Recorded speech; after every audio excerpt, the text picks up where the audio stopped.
In this Zen podcast, I'm going to talk about insanity. In the world of Zen, insanity is suffering.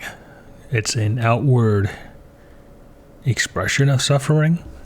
It is when the false self, and another term, which I will introduce you to, called the projected self, fall into a existential crisis as to the nature of itself and becomes panicked, very much like an animal that is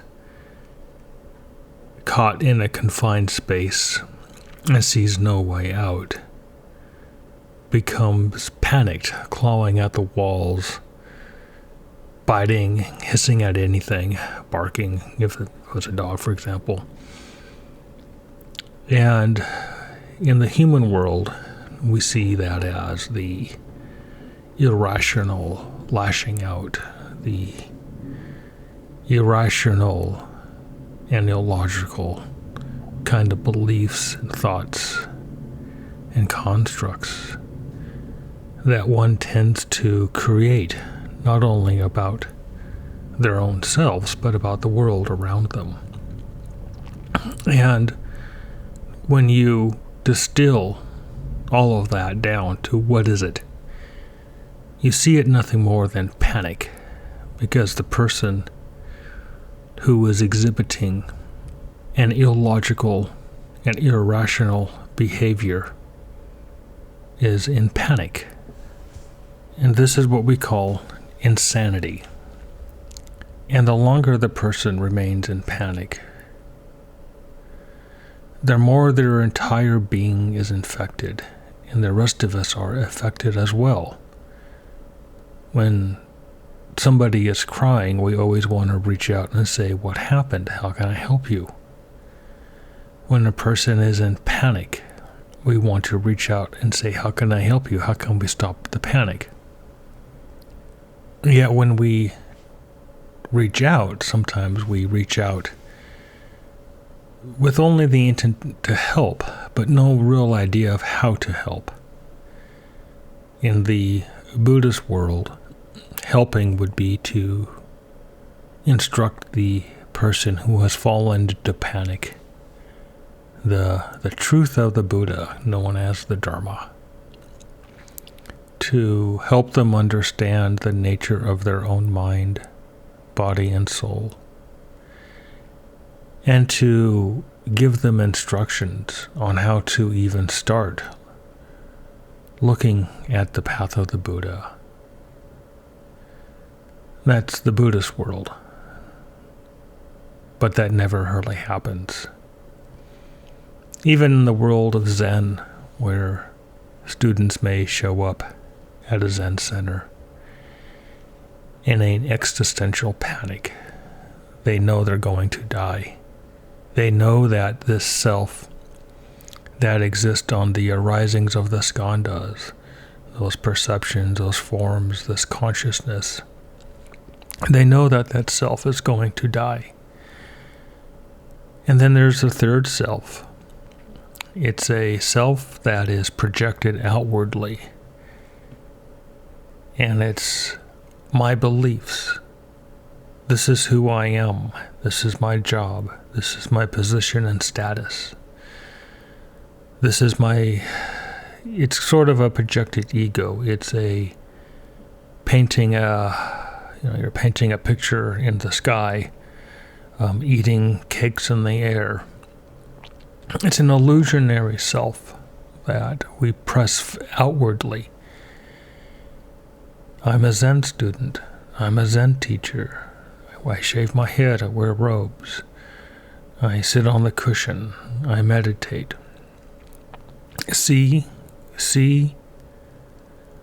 And they do this not only just for others to see it, but they do it for themselves to see it as well, as in a measure of their own worth and their own existence, even though it's all illusionary. it's not real, it has no substance, that it doesn't exist. But yet, sometimes in our attempt to help, we allow people to do these things, to press outwardly their own fears, their own panic, their own insanity. And we get caught up into it. Things can kind of go strange when we allow insanity to sort of romp through our lives. We see it with some of the insane political positions that have come and gone over the years. We see it with some of the strange notions and beliefs that have come and gone. This is nothing new. It was happening during the days of Siddhartha Gautama, the Buddha. It's happening now. It's going to happen again. Just every time it happens, it takes a different form. A dear friend of mine once said that the insanity that led up to World War II, with the rise of the militarized Germans, he says it's happened before. You just look back in history, and sure enough, he was right. You could always find examples of kind of a militarized political party rising up, taking over, mass insanity ensuing, and then sort of a downfall. And again, we're seeing the same thing arising, the insanity, and there will be a downfall. The point of this question that I have about insanity now is, how do you keep the Zen perspective in the midst of the rising insanity? And the only thing that I can really think to say about that is to understand just what it is. It's all delusion. It's people who live in that third self, that external projected self. They have no idea that that is illusionary and false. They believe it is permanent. And they want that third self to be immortal. They don't want it to die. But deep down they know, so they're in that existential panic. And I know it's hard to talk to somebody about this issue when they have no understanding of Buddhism. And they may not be Christians, or if they have gone to a Christian church, these things have not been talked about.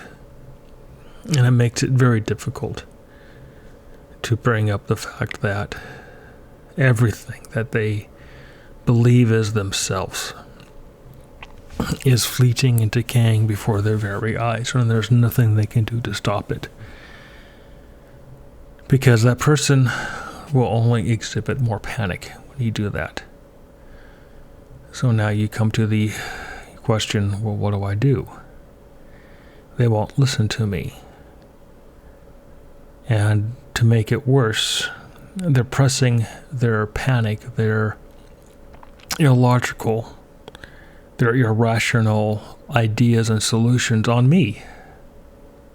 It becomes intolerable at times to have to suffer that, but yet that's all you can do, is suffer that. There were many in the ages that have gone by that wrote about suffering, the insanities of the arising of the politics of panic. And what they did was they endured it. They chose to not to contribute to it. They chose to not to contribute to it. That's about all you can do. For when it falls, because it always does fall, there are creations of mind, there are creations of fantasy. All of their edicts, all of their laws, all of their creations in trying to make this projected third self eternal always false. And all you can do is hope that you're there to counsel, to help those see the truth and understand the truth, and to understand what the teachings of the Buddha, to take up the Zen methodology to enlightenment. And that's all we can do. Sometimes I wonder,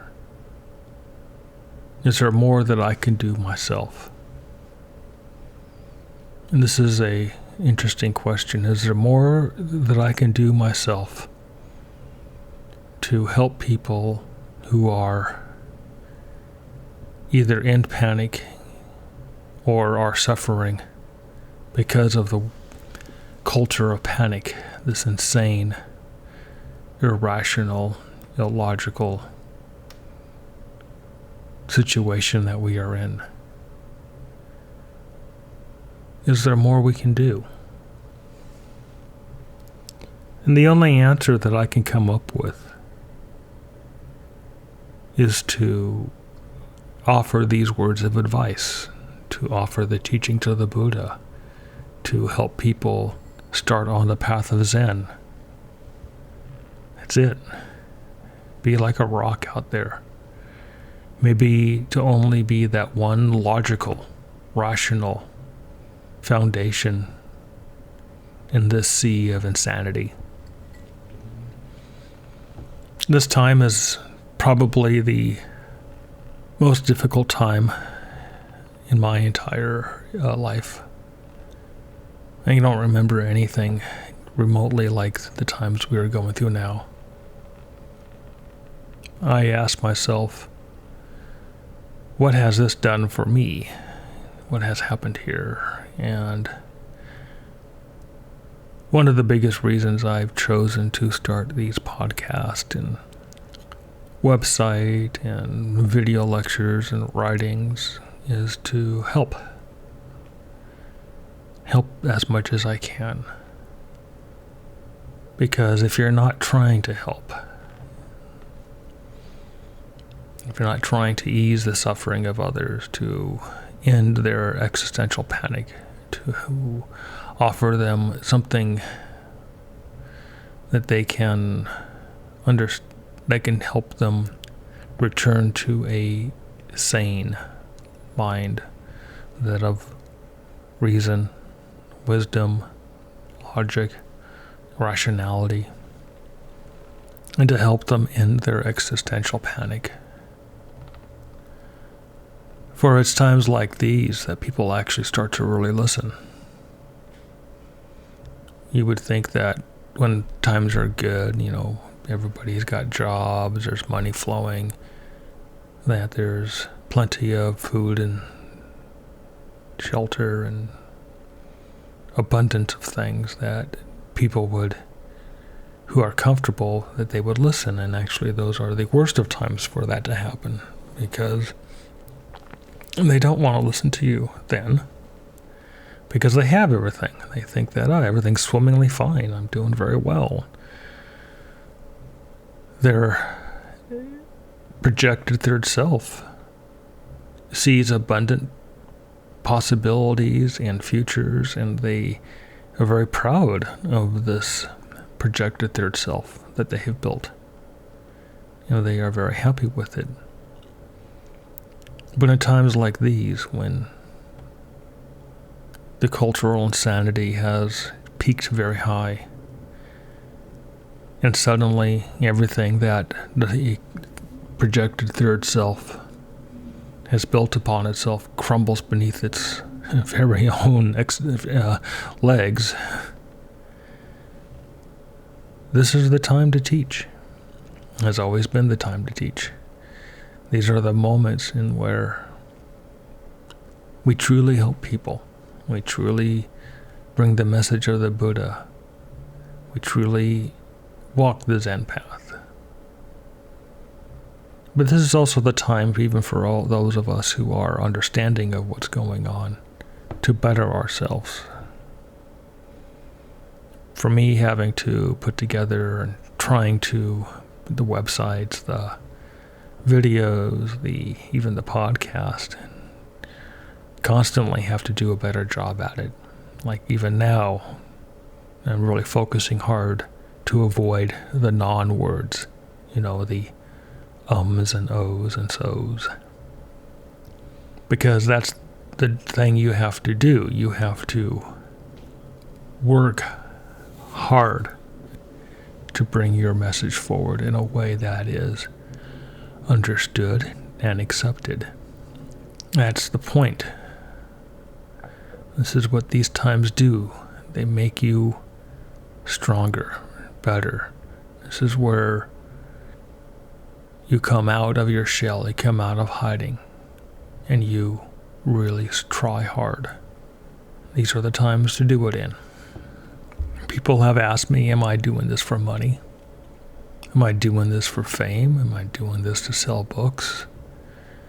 And those are all legitimate questions.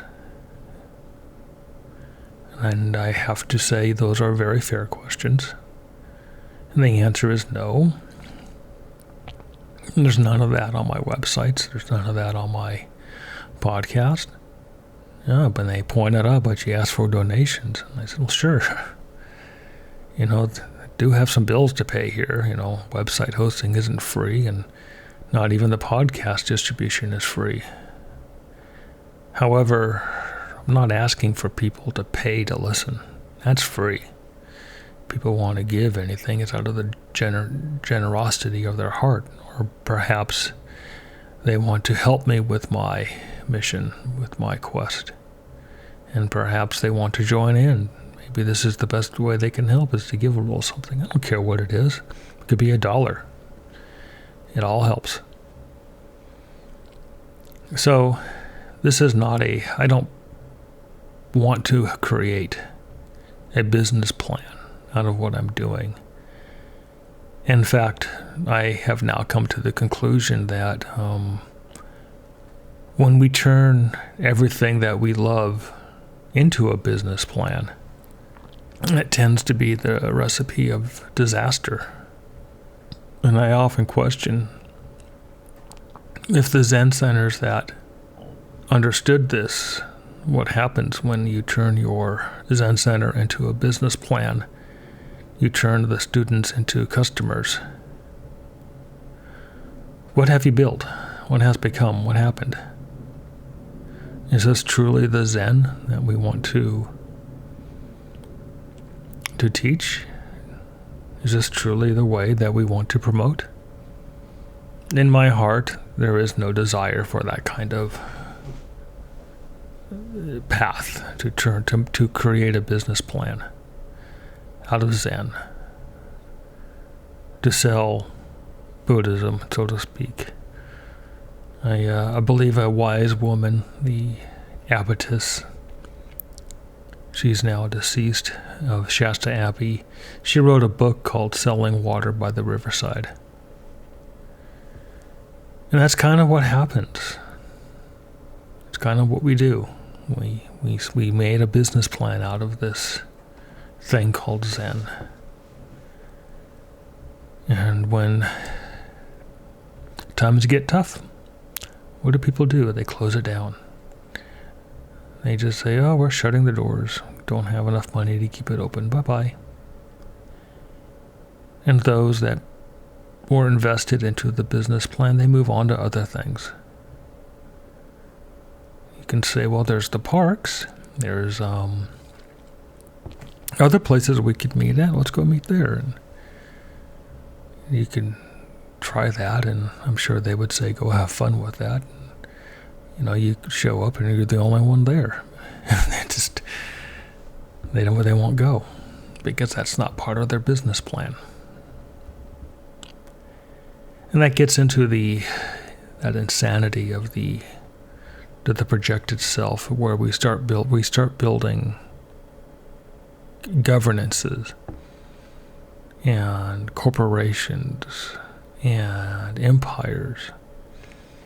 And these are things that kind of become a living thing unto them. Not a living thing. They become sort of a force unto themselves.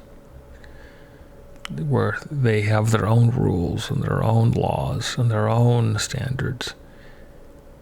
And one can ask, when you build things like a government, a corporation, even an empire, these are generally almost like they could almost be like, a construct, a machine. But it has no soul.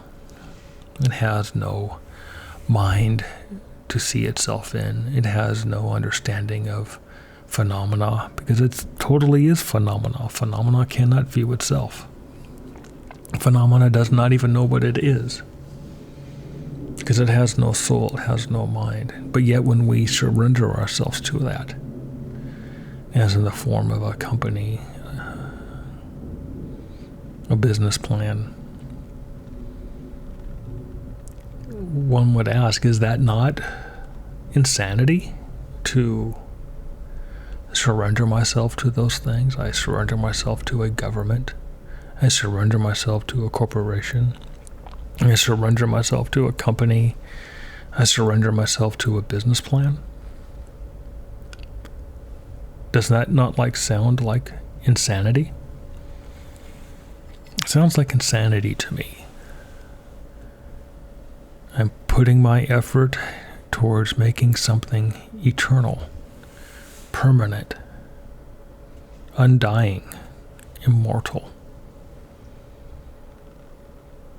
Is that truly what this path is about that I call Buddhism and Zen? Is to make a permanent, immortal, undying, phenomenal thing? A business plan? A company? A government? Is that truly why I am here? But yet, if the very nature of phenomena is decay, always in decay, from the moment it is born, it falls into decay,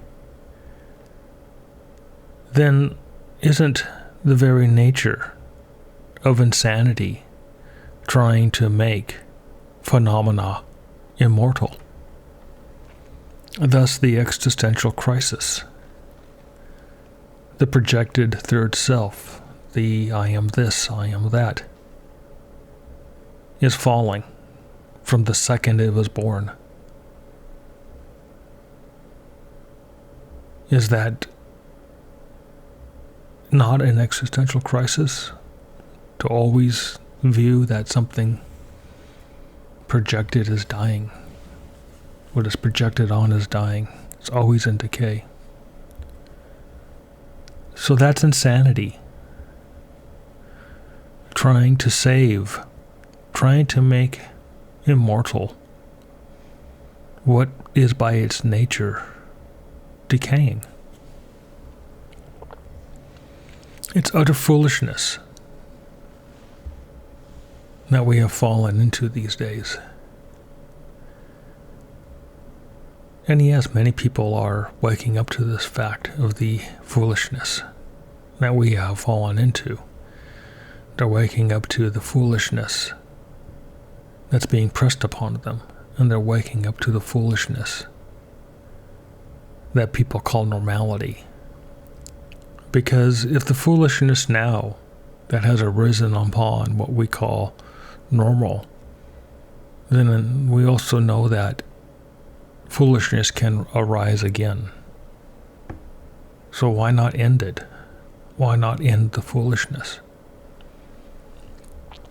People talk about, let's go back to normal. Let's return to normal. We cannot just turn back the hands of a clock to a time that we liked and then think that everything will go back to that moment.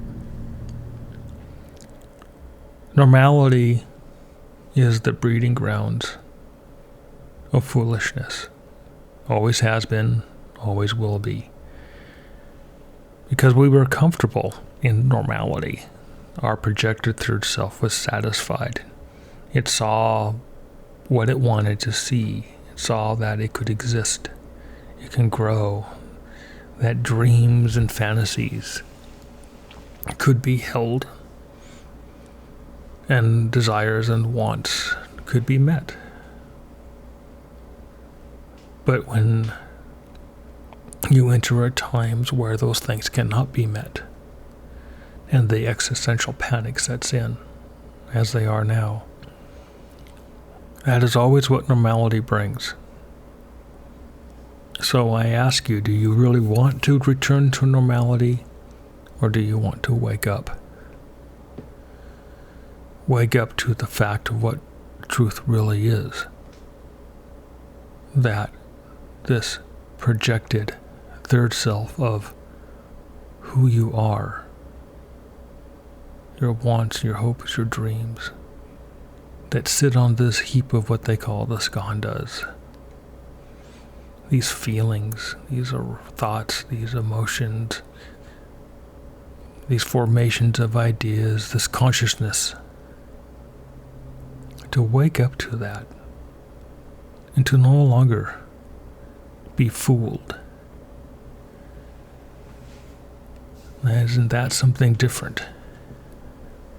To end the existential panic, to end the insanity once and for all.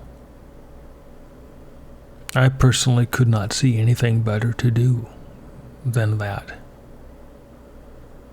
And I have chosen, not only within my own self, to end all of the outwardly projection, but also to understand what is sitting in this body, what is sitting on top of this heap of skandhas, this heap of emotions and thoughts and feelings and a consciousness here that knows that it's talking.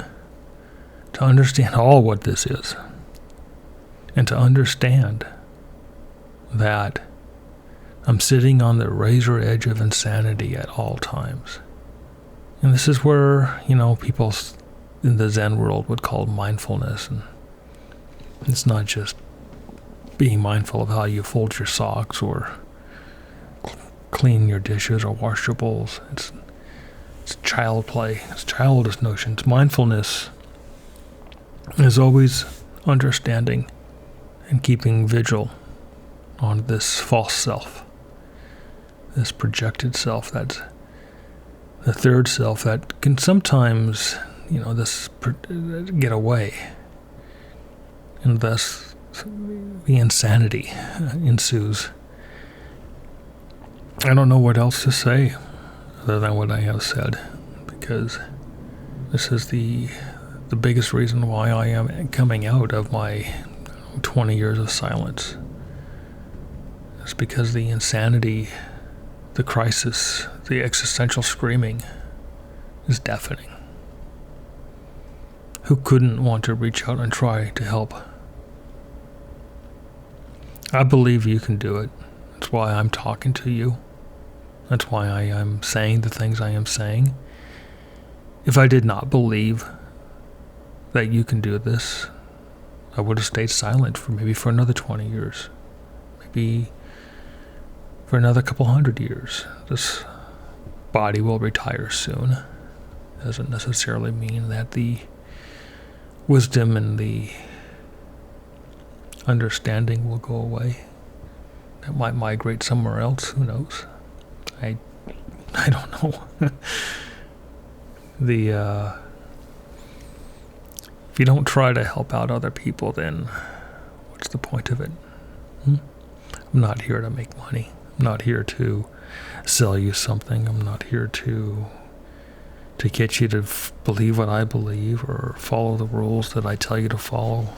I never tell anybody those things. I will never tell anybody what to do, what to think, anything like that. I've made rules, you have to follow them. Isn't that a bunch of garbage? Is that what is that? It's just more, existential panic. Got to make rules, got to control, got to keep things in order. That's panic. That's all that is. It has nothing to do with the Buddhism. Morality, following rules, nah. Just panic of other people who have fallen into this belief that this phenomenal thing that they have created, this business plan that they are enthralled with, it's all they're trying to do. Trying to keep that alive. And that has nothing to do with Buddhism or the teachings of Zen. Nothing. You don't really care what other people say, actually, anymore. I have listened to what they would have to say about me, about the things that I say, and I just don't care. Because they're not interested in helping you. They're only interested in their own business plan, their own projected versions of themselves, where they see themselves. They would say, this is who I am. This is what I believe. And beliefs don't make you. Beliefs don't make anything of you. And those are just constructs. Those are just illusions. That's not you. But those are fighting words, I'm not being told. Those are fighting words. I've even had other Zen students tell me those are fighting words. You can't say that. It's like, yes, I can, and I'm going to. You can't stop me. Well, actually, they probably could stop me. I mean, with the amount of censorship that's going on these days, it's quite insane, but I'll figure out different ways to help out. Not everybody is going to sit in a great Zen center and have hundreds of students and, make little commands of what they should do. It's never been my path, never will be. Just do what I can. One person, one microphone, one podcast that nobody listens to. I mean, honestly, just keep trying. People laugh at me and they go, you have no subscribers. Nobody listens to you. I'm like, yeah, I know that, but that doesn't mean I'm not going to keep trying. All right, so encourage you to think about these things, to consider ending the insanity, to try to help others end the insanity. Because honestly, what else do you have that's better to do? I mean, if you could think of something better, then go do that. But if you got nothing else better to do, then maybe this is what there is to do. All right. Take care.